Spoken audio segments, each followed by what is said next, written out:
All right, sorry for the delay.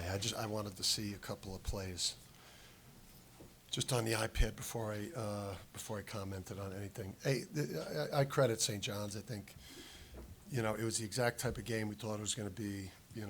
Just as hard a game as we've had to play this year. And in the end, it was always going to come down to just the rebounding piece, and then just being able to take care of the ball. And just to go on the road against that defense and shoot 54%, and go 9 for 19 from three. Obviously, the turnovers killed us. Just having 15 of them, and then obviously the free throws. We didn't make them, we didn't shoot many, and then when we did shoot them, we missed them. So when you go minus 17 point-wise at the foul line, and turn the ball over 15 times, and get out-rebounded, you're not going to win on the road. So, credit St. John's. They got a real physicality, that just plays real well in these conference games.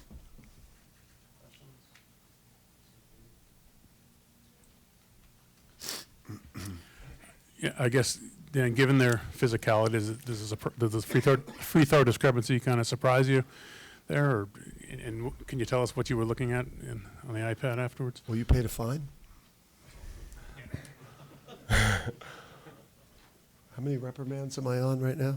No, hey, listen, there's just a couple of them. Like, when Silas is driving down the lane and he gets fouled by two different people, at that point in the game. And I thought Alex got fouled at least on one of those two drives in the paint. And then when we fouled, they called it. I mean, we're undisciplined as a fouling team. So, hey, listen, it's officiating is, it's a tough thing to do. That's not why we lost. But certainly, for as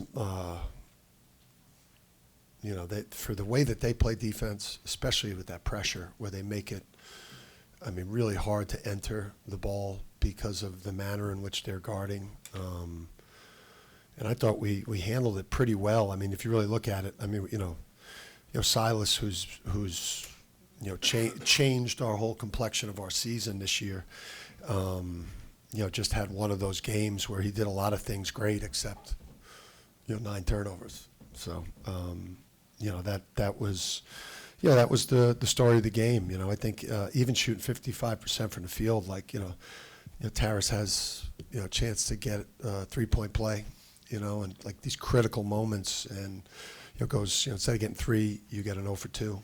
So, but I think a lot of it has to do with St. John's. They're grown-ass men. Mitchell, Hopkins, and Ejiofor, when you have to play them in Big East games, the way that the game is going to be officiated in conference play,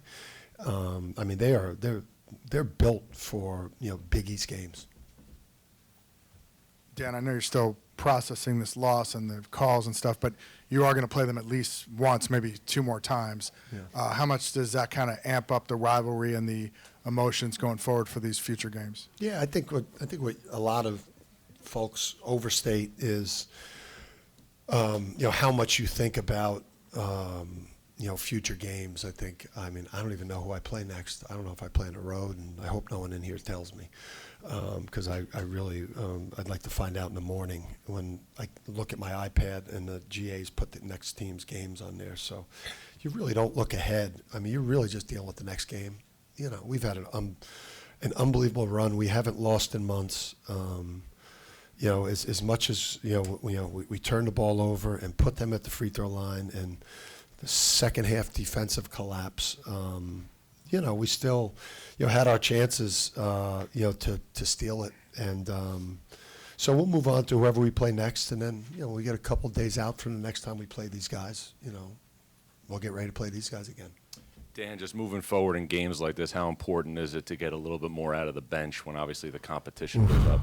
Yeah, I just thought the bench was skittish a little bit. And when you come in off the bench, and I think we're up 16-10 and off to a pretty good start, and we look real sharp, and we went bench, and it was immediate 7-0 run. you know, and if you're a bench player, you know, and that happens in that particular game now, you know, you get a little tight with that rotation. Plus, you know, it's you know, games like this, your best player is going to have to go 35 minutes, 36 minutes. You know, like you see, you know, Zuby played 35, Dylan played 35, you know, Sellers played 33. Dan, to your right. Can't see you. Way to your right. But now I do. Hello. Could you elaborate on Silas's performance? You mentioned the 9 turnovers. I'm wondering how many, you know, do you think a lot of them were preventable? But he also took over Yeah, man, large it was fucking portions of great this game. adventure.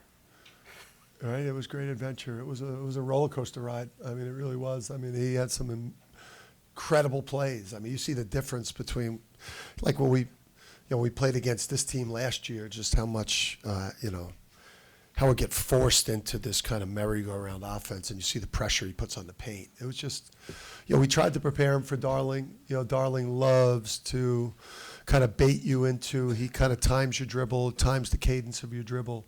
And what we tried to prepare him for, you know, for the way that they were going to attack his ball and for how sharp. I mean, when you play these guys, you got to snap every pass. You got to meet every pass. You know, you got to be ball tough. And we were just, you know, we're too loose with the ball.